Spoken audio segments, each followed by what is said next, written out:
Dios de amor, justo y redentor, perfecto en misericordia, gracia y perdón. Padre, gracias por tu infinito amor, por tu infinita misericordia, Señor, que tú has tenido, Señor, con cada uno de nosotros. Es tan hermoso poder entender la obra de la cruz. Es tan hermoso poder entender, Señor, lo que tú hiciste por nosotros. Señor, que dejamos a un lado todo lo que somos. Que estamos dispuestos, Señor, a negarnos a nosotros mismos, a negar nuestra comodidad, a tomar la cruz y seguirte, Señor. Porque en ti podemos encontrar la razón de nuestra existencia. Solamente al estar unidos a ti, Señor, podemos encontrar el sentido y el propósito de nuestras vidas. El estar unidos a ti, Padre, nos lleva, Señor, a mirar más allá de las cosas que nosotros podemos mirar como seres humanos limitados y frágiles. Porque podemos entender, Señor, que tú nos creaste con un propósito. Tú nos creaste, Señor, para ti. Tú nos creaste para tener una relación de amor contigo. Tú nos creaste por medio de ti y para ti. Por eso, Señor, al entender el sacrificio de Cristo en la cruz del Calvario, Señor, nuestras vidas empiezan a tener sentido y dirección. Gracias, Padre. Gracias por este tiempo hermoso y precioso que tú nos permites tener como jóvenes. Te damos la gloria y la honra en el nombre de Jesús. Amén. Las luces. Y amén. Buenas noches, muchachos. Bienvenidos. Qué alegría mirarlos. ¿Cómo han estado? Bien. Bueno, muchachos, es un privilegio estar nuevamente delante de ustedes compartiendo la palabra del Señor. Ustedes saben que estamos mirando esta serie del fruto del Espíritu, sí, pero la serie en sí se llama Uno con Cristo, amén. Uno con Cristo, basado en el versículo que dice: el que se une al Señor, un espíritu es con Él, amén. Entonces, qué chévere poder seguir tratando estos temas muy importantes para nuestras vidas y de verdad, más que un conocimiento, niños, más que cualquier cosa aparte de la experiencia que debemos tener, o sea, es vivir la palabra, amén, vivir y experimentar el carácter de Cristo en nuestras vidas, ¿sí? No sé cuántos de nosotros han experimentado ya el fruto del Espíritu. En medio de lo que hemos estudiado, hemos visto que es el amor, ¿no es cierto? El amor, la paciencia, el gozo, ¿sí?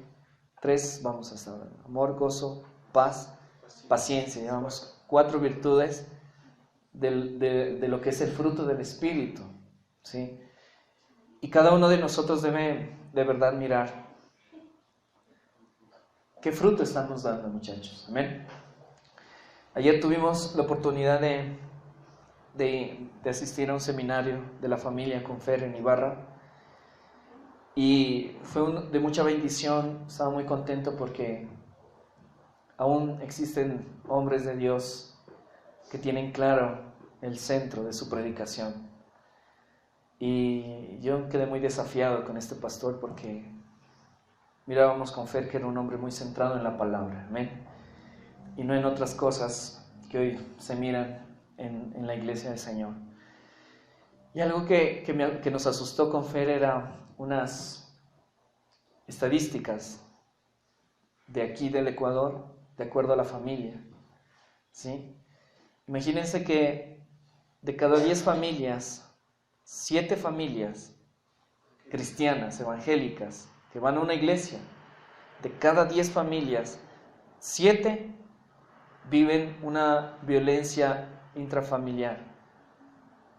Y cuando hablamos de violencia, hablamos de a través de la parte verbal, física, psicológica y aún sexual. Y esa estadística se hizo, y ese estudio se hizo solamente a las familias cristianas a nivel del Ecuador. Imagínate, de cada 10 familias cristianas, 7 familias sufren eso. O sea, en otras palabras, dentro de su casa, dentro de su hogar, es un caos total. ¿Sí? Y lo realmente que nos asustó fue el siguiente. De cada 10 familias que no conocen al Señor, que están en el mundo, solamente 6 viven esos problemas.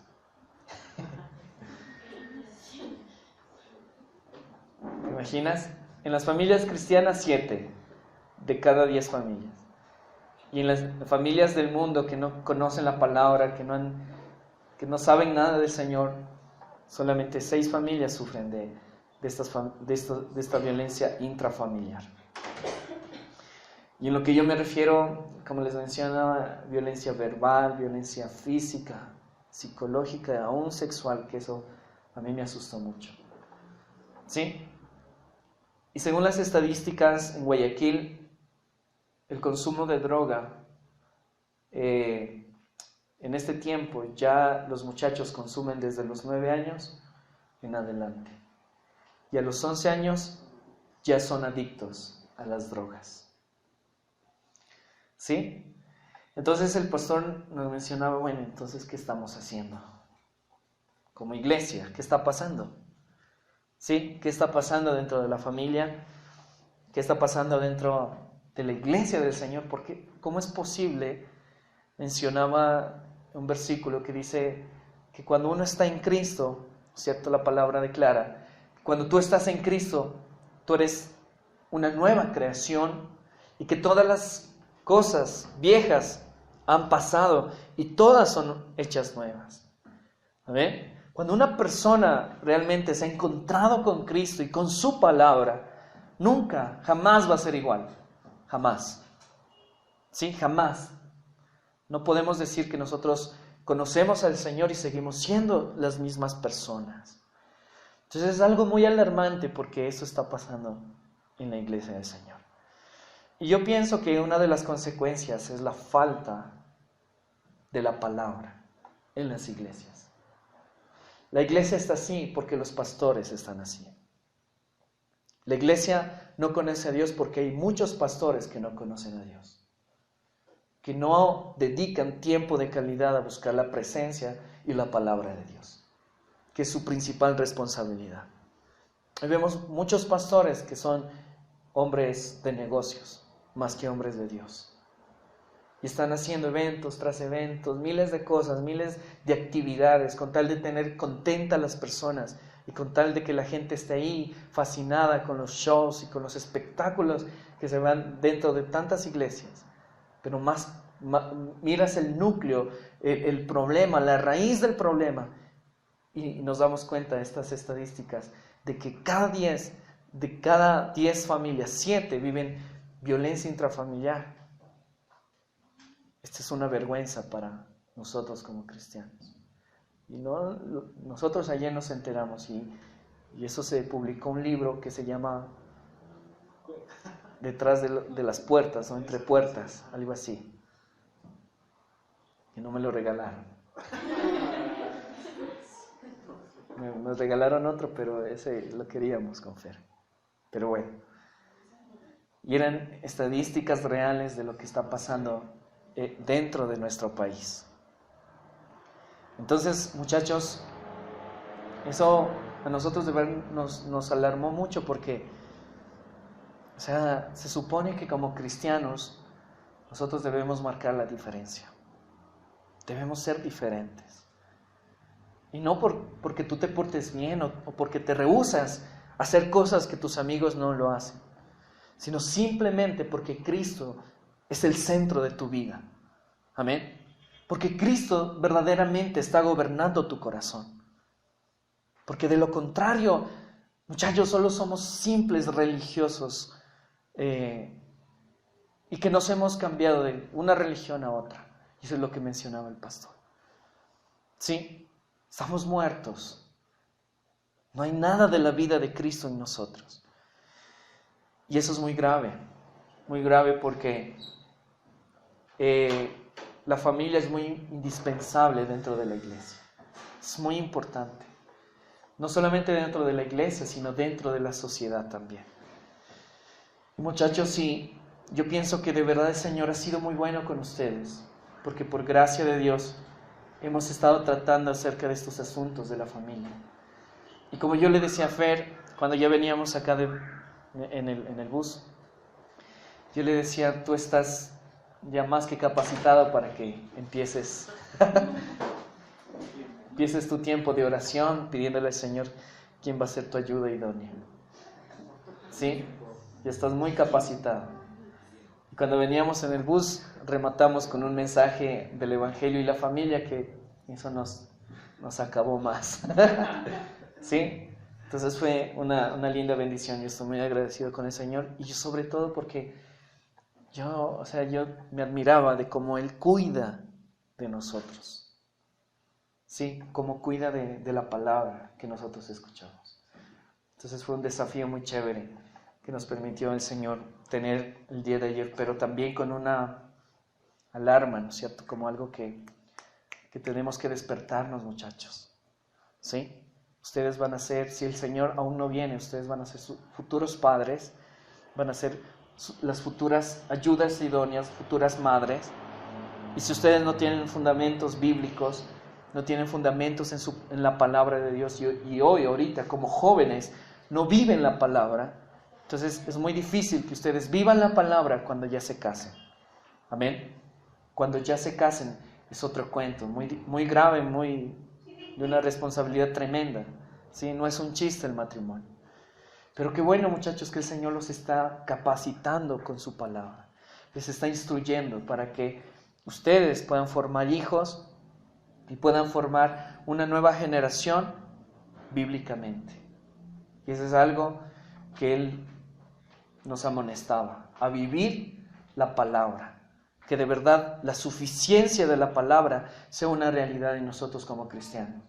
Porque los cristianos dicen, nuestra única autoridad es la Biblia, ¿no es cierto? De aquí de la Biblia no sacamos más, ni otros libros como otras religiones. Pero ¿será que sí es la palabra la autoridad en la iglesia cristiana? ¿Es la única y suficiente, es lo único y lo suficiente la palabra en las iglesias? Ahí están los resultados. Yo creo que no. Por eso, niños, necesariamente, si tú deseas conocer al Señor, deseas honrar al Señor, necesariamente tenemos que morir a lo que nosotros somos, para que el fruto del Espíritu se vea manifestado en nosotros.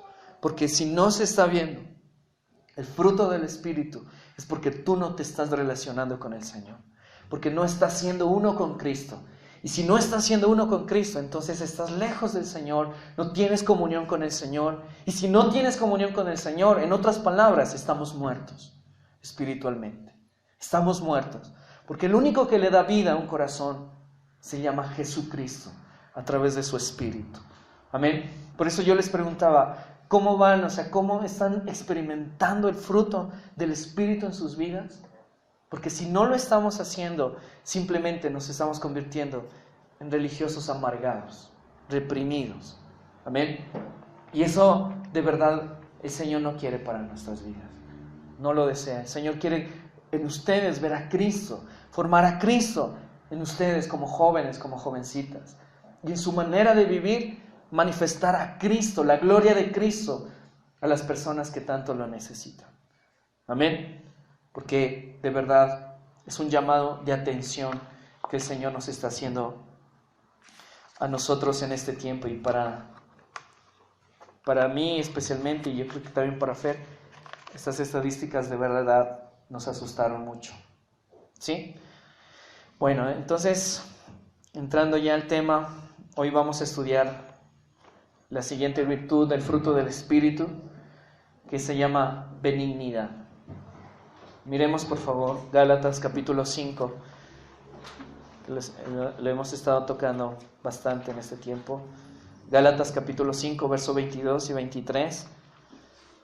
Vamos a leerlo nuevamente para ir viendo.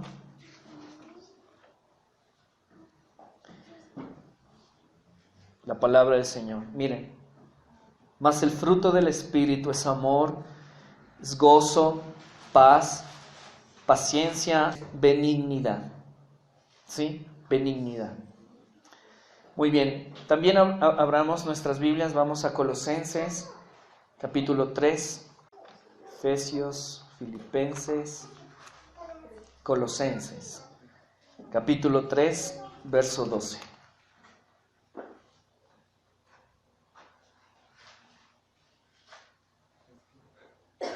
Colosenses, capítulo 3, verso 12. Miren lo que dice. Vestíos pues como escogidos de Dios, santos y amados, de entrañable misericordia, que dice, de benignidad, de humildad, de mansedumbre, de paciencia. Miren cómo aquí el apóstol vuelve nuevamente como a nombrar algunas de las virtudes del fruto del Espíritu. ¿Sí? Por eso dice, vestíos pues como escogidos de Dios, santos y amados, de entrañable misericordia, de benignidad, de humildad, de mansedumbre, de paciencia. ¿Sí? Ahí el apóstol menciona algunas de las virtudes del fruto del Espíritu. Pero el contexto en el verso anterior dice, desde el 9, miremos, dice, no mintáis los unos a los otros, habiéndonos despojado del viejo hombre con sus hechos y revestidos del nuevo, el cual conforme a la imagen del que creó se va renovando hasta el conocimiento pleno, donde no hay griego ni judío, circuncisión ni incircuncisión, bárbaro ni escriba, ni escita, ¿sí? Siervo ni libre. Y hay algo que me llama mucho la atención ahí que es bien poderoso, dice, sino que Cristo es el todo y en todos. Dice que nos despojemos de ese viejo hombre y que nos revistamos del nuevo hombre. ¿Quién es el nuevo hombre? ¿Cómo se llama el nuevo hombre? Cristo. ¿Sí? Que tomemos, dice, y revestidos del nuevo, el cual a la imagen de lo que creó se va renovando hasta el conocimiento pleno.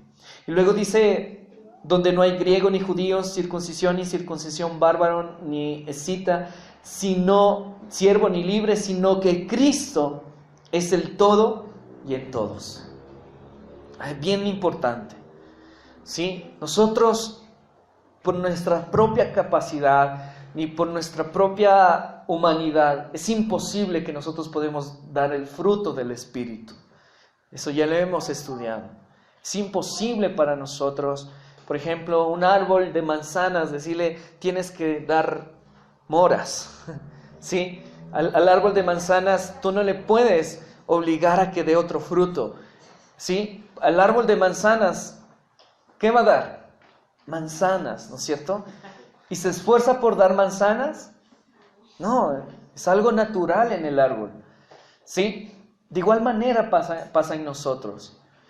El Señor no nos puede decir, tienen que dar el fruto y el carácter de Cristo lejos de mí. ¿Sí? Es imposible, no podemos dar ese fruto.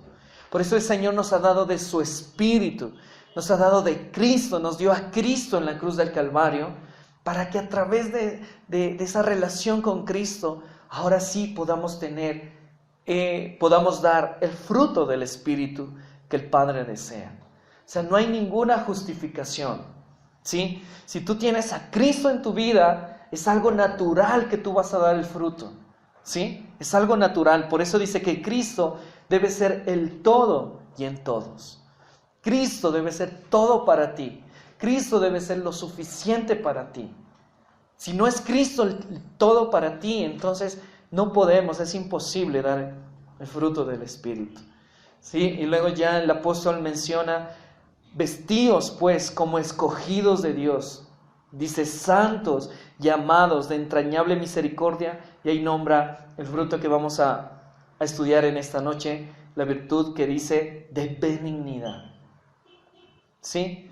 Entonces, la palabra benignidad viene del griego que es crestates. ¿Sí? La palabra griega crestates, ¿sí? Y se usa para describir la actitud y las acciones. ¿Sí? Benignidad viene de la palabra griega crestates y se usa para describir actitud y acciones. Eso es benignidad. Actitud y acciones. ¿Ok? Entonces, vamos a mirar dos puntos bien importantes. La benignidad que Dios tuvo hacia la humanidad rebelde y la benignidad que el hombre debe tener hacia su prójimo. ¿Sí? Entonces, me gustaría estudiar en esta noche una parábola bien hermosa que está en Lucas capítulo 10 y ahí lo vamos a mirar. Lucas capítulo 10, verso 25 al 37. Es una parábola muy conocida, pero vamos a detallarla un poquito más y vamos a mirar unas cosas bien importantes. Lucas capítulo 10, verso 25.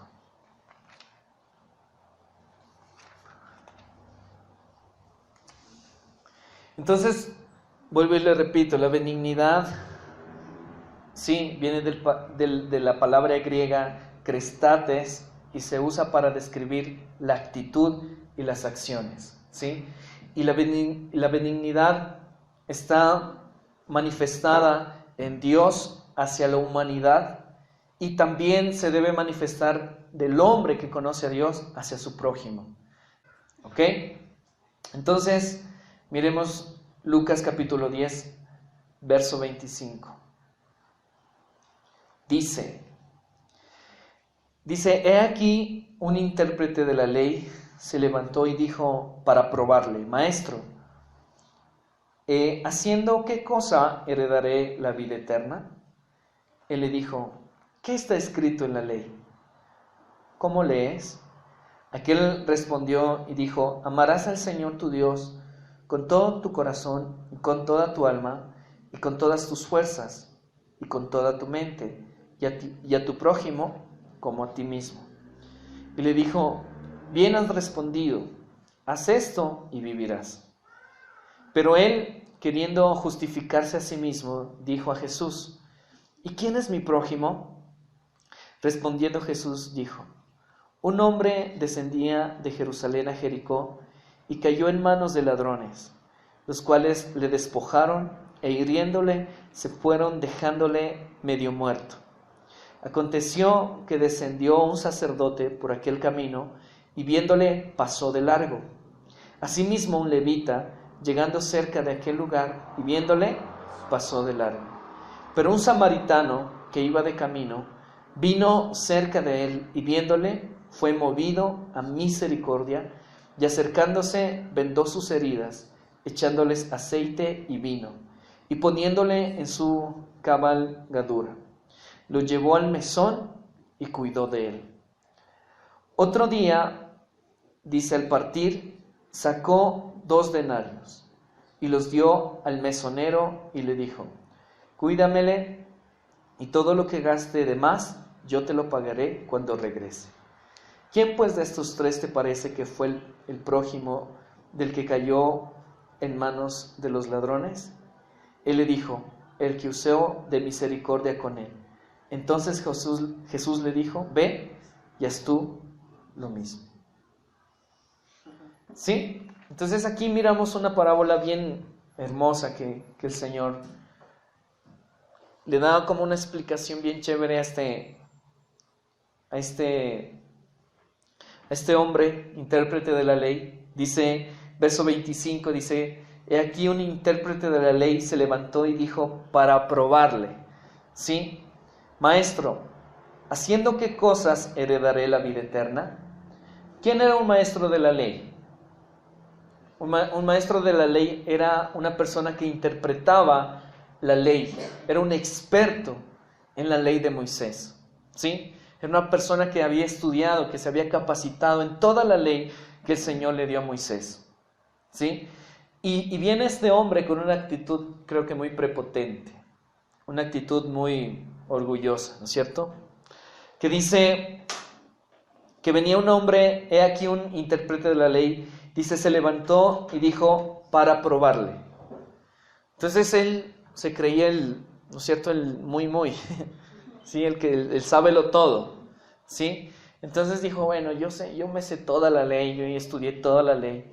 Entonces, a ver, voy a ver qué me dice este Jesús, ¿sí? Y solo por probarle, le dijo esta pregunta, ¿ok? Y le dice, miren, hay algo bien importante, le dice maestro. En ese tiempo, cuando alguien le decía maestro, le decía porque a quien le decía maestro, era una persona que conocía más que él. Pero aquí yo me imagino que este hombre le dijo por burlarse, ¿no es cierto? Le dijo maestro. A ver, tú, si sabes tanto como yo, ¿sí? Entonces le dije, a ver maestro, ¿sí? ¿Haciendo qué cosas heredaré la vida eterna? Le hace una pregunta, ¿sí? ¿Se acuerdan del joven rico? ¿Qué le preguntó? ¿Qué debo hacer para heredar la vida eterna? ¿Se acuerdan? Es casi similar, ¿sí? Entonces, el verso 26 le dice el Señor, ¿qué está escrito en la ley? ¿Cómo lees? Entonces el Señor también le responde, pero con otra pregunta. Y le dice, ¿qué está escrito en la ley? A ver, si tú dices que eres un intérprete de la ley, un experto en la ley, dime qué dice en la ley, ¿no es cierto? Si tú vienes con esa prepotencia, el Señor conocía ese corazón. Entonces el Señor le responde con una pregunta súper sabia y le dice, bueno, entonces, ¿qué dice la ley? ¿Qué está escrito en la ley? ¿Cómo lees? Le dice. Verso 27. Luego dice, aquel respondió y dijo, amarás al Señor tu Dios con todo tu corazón y con toda tu alma y con todas tus fuerzas y con toda tu mente y a tu prójimo como a ti mismo. Entonces hay algo bien particular aquí, porque a diferencia del joven rico, cuando el Señor el joven rico le dijo que desde su juventud, ¿no es cierto?, había honrado a sus padres, había cumplido casi todo, había cumplido todos los mandamientos, ¿no es cierto?, eran leyes. Aquí este hombre, ¿sí?, dice algo muy particular, porque dice, y él menciona el libro de Deuteronomio capítulo 6, donde dice que amarás al Señor tu Dios con todo tu corazón, con todas tus fuerzas y con toda tu mente.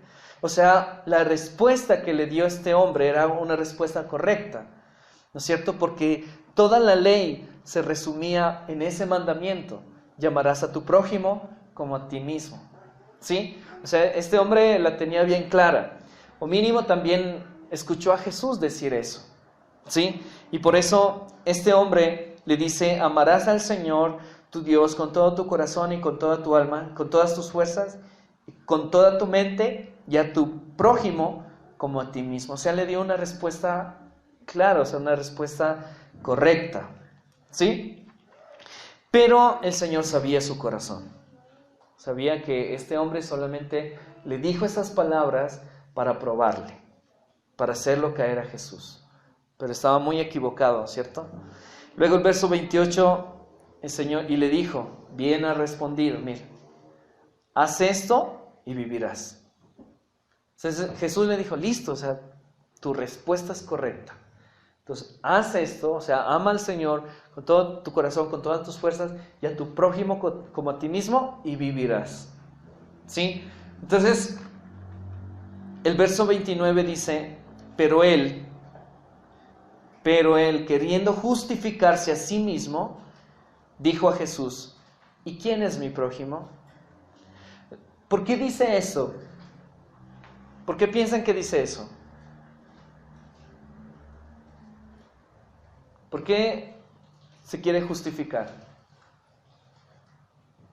Porque él, de conocimiento a la práctica, nada, ¿no es cierto? O sea, él sabía en su mente que debía amar al Señor con todo su ser y también amar a su prójimo como a sí mismo, ¿sí? Pero él solamente tenía un conocimiento de la palabra, un conocimiento de la ley, ¿sí? Pero por eso, como el Señor conocía su corazón y él sabía que lo que él sabía no lo practicaba, entonces él se quería justificar. Por eso dice él, queriendo justificarse a sí mismo, le dijo a Jesús, entonces, ¿pero quién es mi prójimo?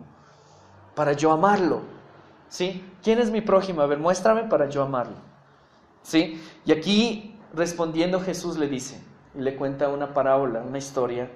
Dice, un hombre descendía de Jerusalén a Jericó y cayó en manos de ladrones, los cuales le despojaron e hiriéndole se fueron, dejándole medio muerto, ¿sí? Entonces imagínate que en ese tiempo había un camino que se trasladaban las personas de Jerusalén a Jericó, ¿sí? Y era un camino más o menos de 27 kilómetros que debían atravesar. Ahora, este camino de Jerusalén a Jericó era un camino muy peligroso, porque era un camino muy estrecho, ¿sí? Y aparte de que era un camino peligroso y estrecho y feo, ¿sí? Era un camino donde había muchos delincuentes. Era conocido, más o menos como el barrio de Fernando, ¿sí? Tú vas al barrio de Fernando y es miedoso allá. Allá toca con mucho cuidado. ¿Sí me hago entender? Sí, entonces este camino lo llamaban el camino de la muerte también. ¿Sí? Era un camino muy conocido por eso, porque en ese camino era típico que los asaltaban. Y aquí menciona el Señor a través de esta parábola, menciona este camino y dice, y precisamente dice, y cayó en manos de ladrones, los cuales le despojaron e hiriéndole se fueron, dejándole medio muerto. Entonces, efectivamente, sí, los ladrones y los delincuentes de este camino peligroso actuaron, ¿sí? Y a este pobre hombre le despojaron de todo, ¿sí? Por eso aquí la palabra dice que cayó en manos de ladrones, los cuales le despojaron e hiriéndole se fueron, dejándole medio muerto. O sea, yo me imagino hasta que le despojaron sus vestiduras. Estaba herido y le dejaron medio muerto. O sea, ¿te imaginas la golpiza que le dieron a este hombre? Fue una golpiza impresionante, ¿sí? Entonces, aquí todos estaban, yo me imagino todos a expectativas de lo que iba a pasar con este hombre. Todos decían, bueno, este es un hombre judío, pero el Señor no nombra ni su nombre, ni su descendencia, nada. Pero todos sabían que era un hombre judío quien cayó en manos de estos ladrones. Y el verso 31 dice que aconteció que descendió un sacerdote por aquel camino y viéndole, pasó de largo. ¿Sí? Verso 31. ¿Quién lo miró? Un sacerdote. ¿Quién era un sacerdote? ¿Quién era el sacerdote? Era la persona que estaba encargada de ministrar en el templo de Dios, ¿cierto? Una persona muy respetable. Los sacerdotes tenían mucho dinero, ¿sí? Ellos descendían desde Aarón. Era la descendencia, era un linaje sacerdotal impresionante. Ellos no se podían mezclar con otra tribu del pueblo de Israel. Era un linaje exclusivo que el Señor había establecido. Entonces dice que este sacerdote posiblemente iba cabalgando, iba en un caballo. Y las personas que iban a caballo eran unas personas que tenían mucho dinero y que tenían una clase social alta, ¿sí? Y era una persona que supuestamente conocía a Dios, que tenía una relación con Dios, porque estaba ministrando en el templo, ¿sí? Y simplemente cuando este sacerdote mira a este hombre medio muerto, dice, mínimo pues pasó de largo. O sea, ¡ay, no! ¿Saben por qué? Según la ley, ¿sí? Tú lo puedes leer, si tú si estás siguiendo la lectura, ¿sí? Una de las leyes que el Señor puso para los israelitas era que no podían tocar un cadáver, porque si tocaban a un cadáver eran inmundos y tenían que estar 7 días apartados, ¿sí? De todo el pueblo. Ahora imagínate, era un sacerdote, una persona que era visible al pueblo, que ministraba, que trabajaba en el templo de Dios, que se supone que tenía que vivir en santidad. Y eso, al tocar a este hombre que estaba, pues mínimo él pensó que estaba muerto, si él lo iba a ayudar, lo iba a tocar, entonces estaba contaminando, de acuerdo a la ley. Entonces por eso dijo, ¡ay, no! Eso, yo mejor me voy porque si no me contamino, ¿sí? Por eso ni siquiera se acercó. Por eso la palabra dice que pasó de largo, o sea, ni se preocupó, ni nada, ¿sí? Porque él no se quería contaminar, porque según la ley pasaba eso. Muy bien, entonces en el verso 32 dice, asimismo un levita, dice, llegando cerca de aquel lugar y viéndole, también pasó de largo. Entonces aquí, ¿quién es un levita? Los levitas eran descendientes de la tribu de Leví, ¿sí? Y ellos eran los que asistían a los sacerdotes. También, si tú leíste el Antiguo Testamento, en el Pentateuco, también menciona acerca de los levitas. Era una tribu exclusiva para el servicio de Dios. El Señor no les dio heredad a los levitas, no les dio una parte física, ¿sí? Eran personas exclusivas para Él, para su trabajo, para el ministerio ¿no es cierto?, del templo y de los ritos religiosos que los judíos hacían. Entonces los levitas eran las personas que estaban allí trabajando a tiempo completo en el templo de Dios. Eran los que ayudaban a los sacerdotes, los que pues cogían los animales, yo me imagino los que lavaban los utensilios, porque si una persona que no era de la tribu de Leví, si cogía algo, un instrumento que se utilizaba en el templo, moría, se fulminaba, ¿sí? Solamente los levitas podían cargar el arca, podían tomar los utensilios que utilizaban allí, ¿sí? Entonces también era una persona, si hablamos en la parte religiosa, una persona, ¿no es cierto?, muy rescatable, ¿sí? De una descendencia, imagínate, una descendencia que era exclusivamente para el Señor. Y también eran personas que asistían a los sacerdotes en el templo. Estas levitas ya no eran no tenían una clase social tan alta. De pronto este levita pasó caminando. Pasó y lo miró al pobre samaritano, al pobre hombre ahí, casi muerto, pero la palabra dice que lo miró y pasó de largo. ¿Por qué? Porque él también sabía la ley. Y si él tocaba a ese hombre, se iba a contaminar, iba a ser un hombre impuro, ¿sí? Noten eso, por favor. Noten que si una persona, el sacerdote o el levita, tocaba a este hombre, se contaminaba. Por favor, pónganle pilas ahí. Entonces el levita decidió cuidar su reputación, cuidar su prestigio como un servidor del templo y no ayudar a ese pobre hombre. Entonces lo dejó ahí. Verso 33 dijo, pero miren, aquí el Señor hace una comparación y dice, pero un samaritano que iba de camino vino cerca de él y viéndole fue movido a misericordia. Dice que estaba cerca de él, o sea, yo me imagino que lo miró y se acercó, ¿no es cierto? Se acercó y le miró las heridas, le miró cómo estaba, ¿sí? Y luego dice, ahí hay una característica bien importante, que era samaritano. ¿Y quién son los samaritanos? Los samaritanos eran personas que tenían como una mezcla. Entonces los samaritanos no tenían la sangre 100% pura de los judíos. Esa descendencia viene de la mezcla de hombres o mujeres de otro pueblo con los judíos. Entonces, como los judíos son bien radicales en su cultura y en sus raíces, simplemente a los samaritanos los hicieron de menos.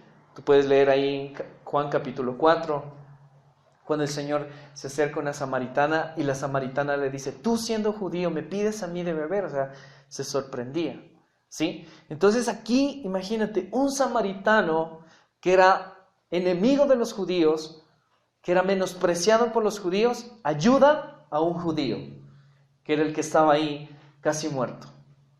Los samaritanos seguían la ley, pero no de una manera tan rígida como los judíos, pero sabían, ¿sí? Sabía ese samaritano que si él tocaba a ese hombre, se iba a contaminar, porque ellos seguían también la ley. ¿Amén?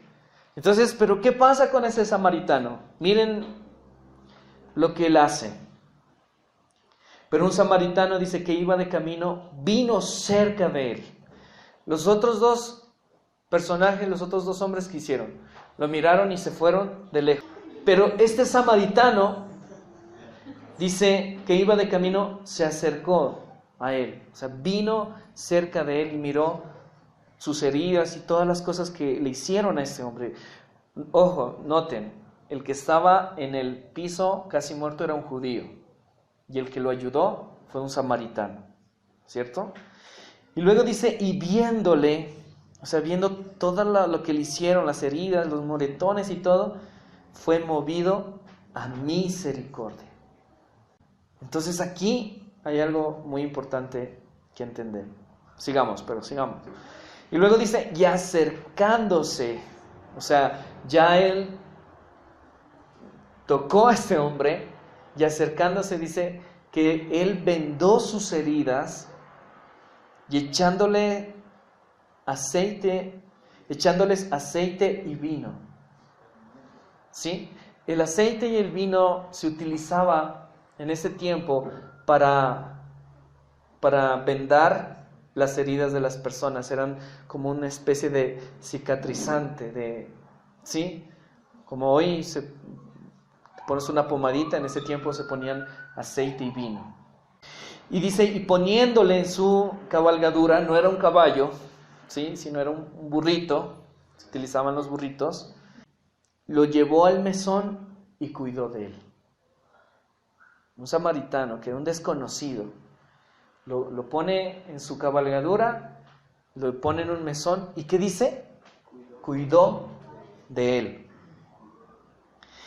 Verso 35, al otro día, o sea que él estuvo toda la noche con este hombre, cuidándole, limpiando sus heridas, limpiando la sangre de su rostro, absolutamente todo lo que estos hombres le hicieron, ¿sí? El otro día, al partir, dice, sacó 2 denarios. ¿Qué significa 2 denarios? Los 2 denarios eran el salario de 2 días. Era el salario de 2 días. Entonces él dice que saca 2 denarios y los dio al mesonero y le dijo, miren, hay algo bien importante aquí. Cuídenmele. O sea, si miren como dice, o sea, como lo hace parte de él, o sea, fue tanto el corazón y el amor que expresó este samaritano por este hombre que le dice, cuídemele, ¿sí? Y todo lo que gaste de más, yo te lo pagaré cuando regrese. O sea, era un cuidado impresionante, ¿sí? Era algo muy especial lo que hizo este samaritano. Y hay algo bien puntual también, hay algo bien chévere que me gustaría que ustedes le pongan atención. En ese tiempo había, en el tiempo de la ley, había algo que se llama la venganza de sangre. ¿Qué significa la venganza de sangre? Esto significa que las personas o los familiares de este hombre que fue golpeado tenían como el derecho de ir y vengarse de las personas a quien ¿no es cierto?, quién fue los responsables de los golpes y del robo, ¿sí? Y entonces lo que hacían estas personas era huir a otras ciudades y esconderse de la venganza de sus familiares.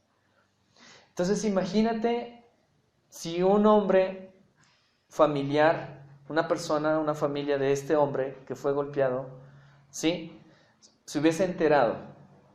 ¿A quién hubiesen atacado? Al samaritano, ¿sí? Y sin embargo el samaritano corrió ese riesgo de que si se enteraran, si se hubiesen enterado que si uno de sus familiares fue golpeado y fue robado, tenían el derecho de ir y tomar venganza sobre ese hombre. O sea, venían con todas sus fuerzas a golpear al samaritano. Recuerda que el samaritano estuvo toda la noche con él. Y sin embargo, él estuvo allí, con ese riesgo. O sea, es algo bien profundo. Luego dice, sigamos, por eso dice, al otro día al partir sacó 2 denarios y le dio al mesonero y le dijo, cuídamele y todo lo que gaste de más, yo te lo pagaré cuando regrese. Entonces aquí el Señor Jesús hace esta pregunta, ¿quién pues de estos 3 te parece que fue el prójimo del que cayó en manos de los ladrones? ¿Sí? Verso 37 dice, él dijo, el que usó de misericordia con él. Entonces Jesús le dijo, ve y haz tú lo mismo. Nota que este hombre, este intérprete de la ley, este maestro de la ley, ni siquiera dice el samaritano, ¿sí? Porque eran muy, muy celosos, muy orgullosos de su raza. Entonces ni siquiera lo nombra, no fue el samaritano quien lo ayudó, no, sino dice el que usó de misericordia con él, ese fue el prójimo, ¿no es cierto? Ese fue el verdadero prójimo, de acuerdo a la pregunta que hace el Señor. De ahí Jesús le dice, ve y haz tú lo mismo. Entonces, muchachos, a través de esta parábola podemos mirar este fruto, esta parte del fruto del Espíritu, que es la benignidad. Imagínate que el buen samaritano, ¿sí?, es sinónimo de Jesús. Y cada uno de nosotros somos los hombres y mujeres que estuvimos ahí, golpeados, ensangrentados y de todo. Imagínate que a Jesús no le importó tocarnos. Sí, porque según la ley, ¿se acuerdan? El que tocaba a un cadáver era contaminado. Pero a Jesús no le importó, como a este samaritano tampoco. Humanamente nadie puede hacer esto. ¿Quién de nosotros haría esto por un enemigo? Si miras a tu peor enemigo, a la persona que te cae más mal, y lo miras ahí tirado, yo me imagino que tú llegas así. ¿Sí? Adiós. ¿Quién de nosotros haría eso? Nadie. Nadie lo haría.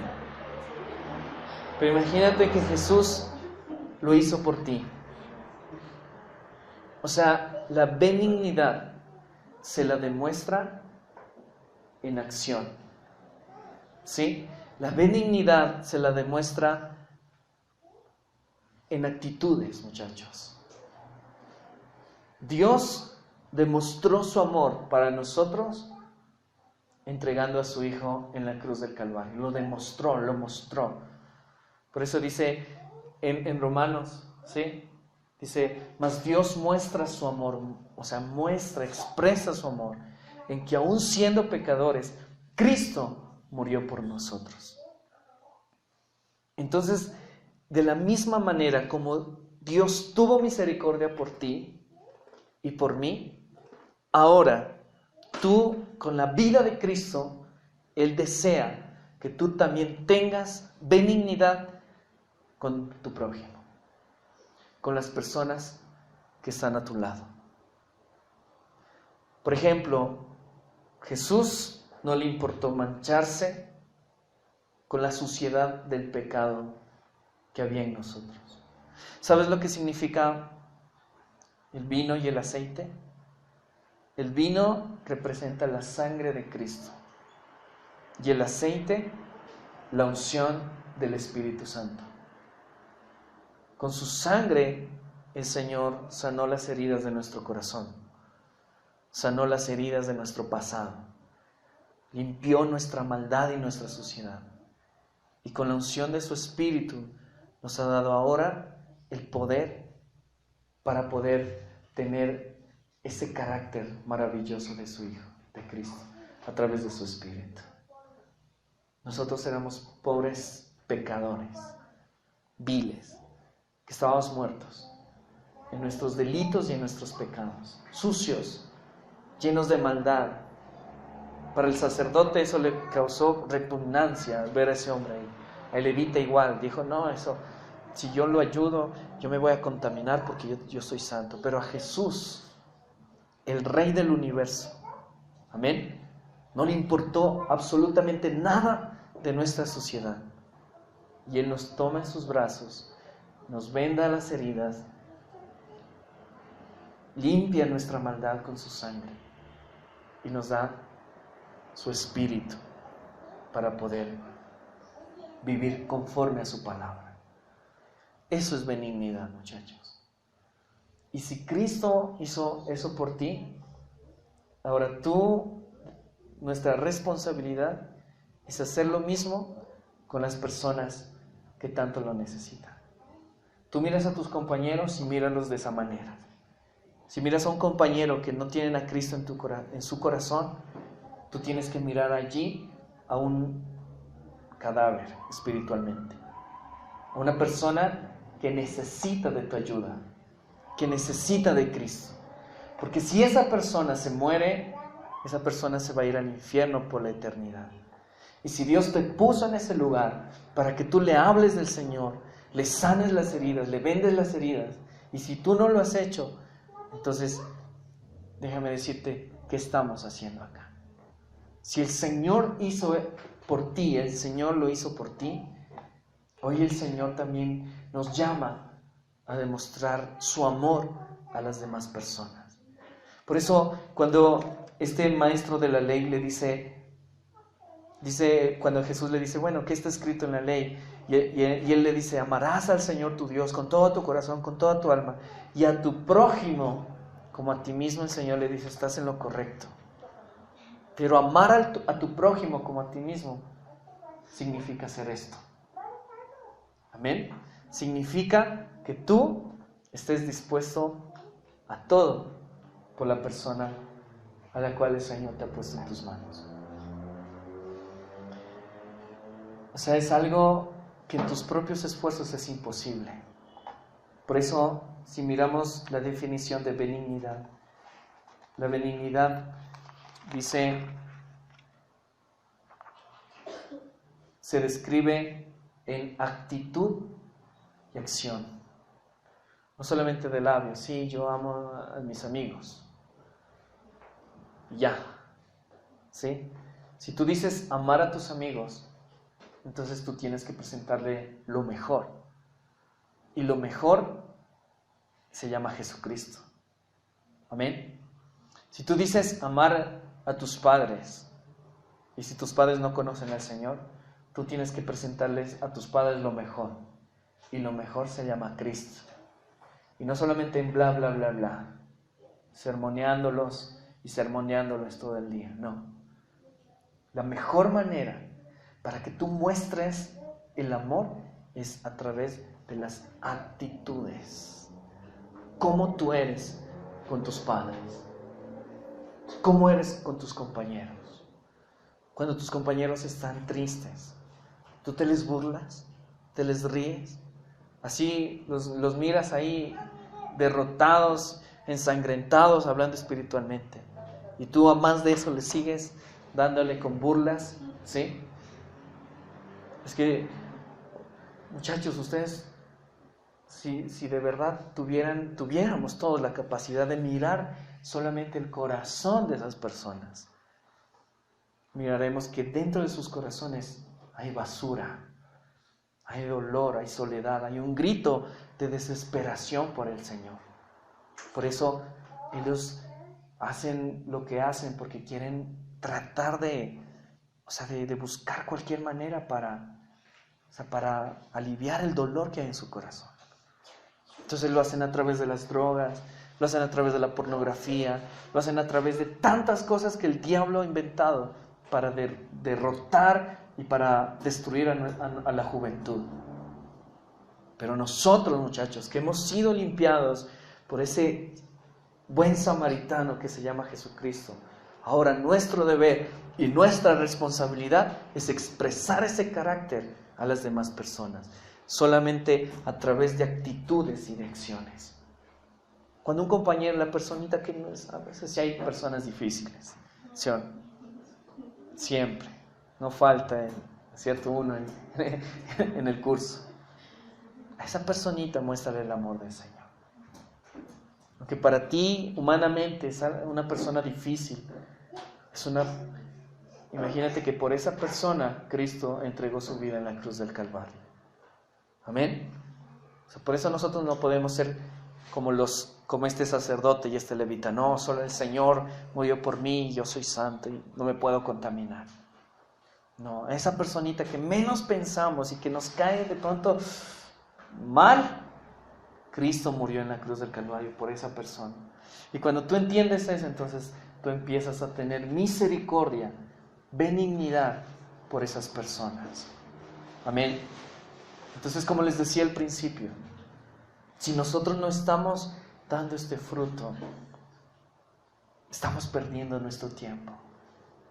Estamos siendo parte de una religión muerta y satánica. Y eso es lo que Satanás quiere. Que seamos religiosos, que cumplamos y ya. Y la vida cristiana no es para cumplir. La vida cristiana es para vivirla cada día. Entonces, el llamado que el Señor nos hace, muchachos, es a manifestar el carácter de su Hijo amado a las personas que tanto lo necesitan. Mira a las personas como el samaritano miró a este hombre y ten misericordia de esas personas. Si tú has sido perdonado por el Señor, si tú has sido limpiado por el Señor, si tú has sido rescatado por el Señor, hay personas que también necesitan ser rescatadas por el Señor. Amén. Y aquí miramos un claro ejemplo de la benignidad de Dios con el hombre. Pero también debe ser un ejemplo claro de la benignidad del hombre con su prójimo. Amén. Y era algo muy importante, muy impactante que nos compartía el pastor. Imagínate que él estuvo pastoreando en Costa Rica, creo, ¿no? Costa Rica. Y cuando él empezó su pastorado, empezó en los suburbios, lugares que no había alcantarillado, y era todo eso un desastre, las casas de madera, de casas de cartón, todo lodazal. Y él fue con su hija mayor, que en ese tiempo tenía 3 años. Y cuando ellos fueron, dice, su hijita miró una niña completamente desnuda, de la pobreza, imagínate, desnuda. Y dice que ella se sacó sus zapatos y se los dio a esta niña. Y ella prefirió estar sin zapatos y ensuciarse por el lodo que había en esas calles para darse esos zapatos a esa niña que tanto lo necesitaba. Y luego ella estuvo todo el tiempo cargada pues con su padre. Y hoy esta niña ya tiene 28 años y dice que es una de las personas más generosas. O sea, de todos de los hijos del pastor, ella es la más generosa. ¿Sí? Ella da con amor a todas las personas. Imagínate, desde niña tuvo ese detalle, que estuvo dispuesta a quedarse sin zapatos para entregarle los zapatos a esa niña. Nosotros, ¿cuántos de nosotros haríamos eso? ¿Cuántos de nosotros de verdad estamos pagando el precio por nuestros compañeros, por nuestros amigos, por nuestro curso? Por lo menos, ¿cuánto tiempo tú le dedicas a orar por tus amigos? Ellos de verdad, muchachos, lo necesitan a Jesús. Necesitan con todas las fuerzas de su ser. Todas las personas necesitan al Señor. ¿Cuánto tú le estás pidiendo misericordia al Señor por tus compañeros? Por lo menos orar, niños. Y con nuestras actitudes demostrarles que Cristo es lo mejor. Con amor. No haciendo malas caras. No dividiendo el grupo. No diciendo, no, ese grupo y acá somos nosotros, acá somos los más populares. ¿Sí? Ya nos caen mal.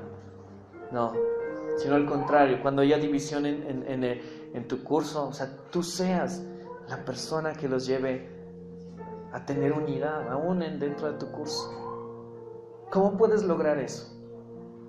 Relacionándote con el Señor, trayendo paz a tu curso, si es que hay conflicto, y no siendo la primera en, sí, yo, o el primero en armar la bronca ahí. No, sino tranquilidad. O sea, nosotros somos llamados a hacer eso, porque se supone que Cristo habita en nuestros corazones. Date cuenta de lo que el Señor hizo por nosotros. Dios quiere que lo mismo que Cristo hizo por ti, hoy lo expreses a las personas que tanto lo necesitan. Eso es benignidad. Que tú sientas dolor al mirar a miles de jóvenes que se están perdiendo en las drogas y en tantos pecados. ¿Sí? Miles de jóvenes. Que sientas dolor por esa generación que se está perdiendo en este mundo. Y que tú seas diferente y con una actitud correcta, con una sonrisa, puedas impactar a esos jóvenes. Una sonrisa de parte del Señor en ti para esas personas. O sea, debe ser maravilloso. Muchas personas tú los puedes abrazar en santidad, obviamente. Por ejemplo, un amigo abrazar a su compañero, porque el abrazo de verdad significa mucho. O tú, niña, que tú tienes a tus amigas, abrazarlas, decirles, o sea, cuentas conmigo, yo estoy para ayudarte, para orar por ti, cuenta conmigo, yo puedo ayudarte. Así como Jesús hizo algo sobrenatural en mi vida, o sea, Jesús también puede hacer algo maravilloso en tu vida. Y yo te puedo ayudar. Cuenta conmigo. ¿Sí? O sea, necesariamente necesitamos, niños, la vida del Señor. Pero ahora si tú estás en la misma onda que ellos, si en el mismo mal camino que ellos, entonces no estamos haciendo nada. Pero si tú eres diferente porque Cristo hace la diferencia en ti, entonces necesariamente o naturalmente, tú vas a evidenciar ese carácter hermoso. Mira la benignidad del Señor hacia nosotros. Él ha sido muy bueno con nosotros. Vamos a cerrar nuestros ojitos. Y a darle gracias al Señor.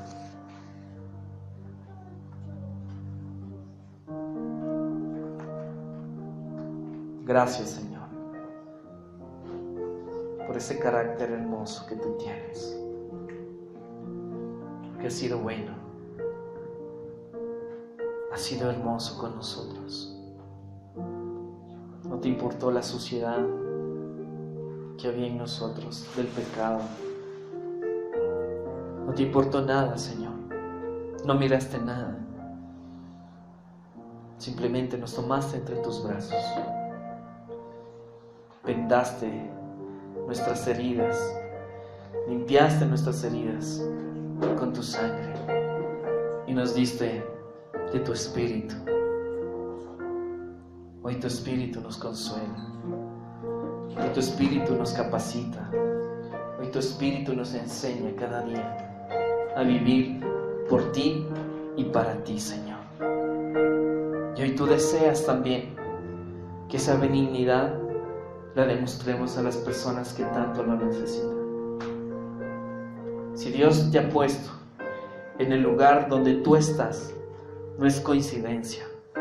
Si tú estás en ese curso donde hay problemas, donde tus compañeros están en alcohol, en droga, es porque Dios quiere utilizarte en ese lugar. Es porque Dios sabe perfectamente que puede contar contigo para expresar su amor a esos jóvenes que tanto lo necesitan. No es una casualidad que tú estés con esos amigos, con estos jóvenes. No es una casualidad. Dios no es Dios de casualidades. Dios es soberano.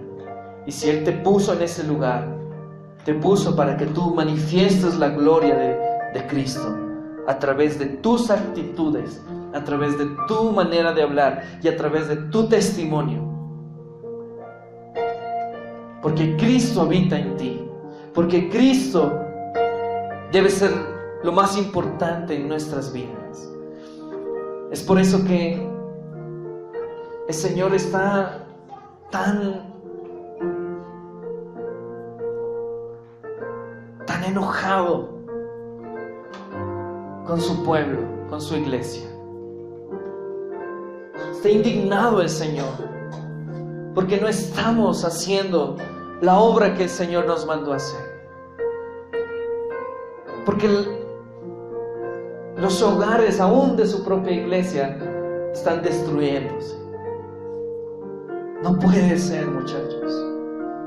No es posible que 7 hogares de 10 se estén destruyendo, se estén matando en su intimidad. No es posible que jóvenes de 9, niños de 9 años, 11 años, ya sean adictos a las drogas. Dios necesita de un pueblo que de verdad manifieste su carácter a esta generación. Más que palabras, más que palabrería, Dios necesita mirar en nosotros actitudes correctas, actitudes de santidad, actitudes que van conforme a su palabra. De lo contrario, muchachos, nada va a pasar. Si Cristo no es nuestra prioridad, si Cristo no es el centro, no es el núcleo de nuestra vida, viviremos siendo engañados por la religión, por una religión falsa, una religión muerta, una religión que no va a causar nada en tu interior. Pero si tú vienes a la fuente de vida que se llama Jesús, tu corazón será avivado, tu corazón será encendido en pasión, tu corazón será encendido en fuego por ese ser glorioso, por ese ser hermoso que entregó su vida en la cruz del Calvario. Pero eso es necesario, que tú niegues tu vida. Por eso es necesario que tú dejes a un lado esas boberías, esos distractores, que dejes a un lado esa manera de pensar diabólica y mundana que nosotros tenemos, y que empieces a escudriñar las Escrituras y empieces a llenarte de las verdades de este libro glorioso que es la Biblia. Y no pienses como el montón, como hombres perversos que desprecian al Señor, sino que pienses como un joven prudente, como un joven sabio, un joven que teme al Señor, un joven que escudriña cada día la palabra de Dios. Si tú no vives de una manera disciplinada delante del Señor, Si nosotros dejamos a un lado la palabra y la oración por otras cosas bobas de este mundo, no estamos haciendo nada. Somos parte de una religión muerta, sin frutos, secos. Nosotros como pámpanos empezamos a morir. Y el Señor, que es el labrador, el Padre, que es el labrador, va a tener que cortarnos, porque no estamos dando el fruto que el labrador desea. Así que ven en humillación delante del Señor. Ven en humillación en esta noche y pídele perdón. Dile: ten misericordia de mí, Señor, porque no estoy dando ese fruto. No lo estoy haciendo, Señor. Pero ven, Señor, a mi vida. Perdona mis maldades, perdona mis pecados. Y de verdad, Señor, hazme un joven conforme a tu corazón. Dios de amor, justo y redentor, perfecto en misericordia, gracia y perdón.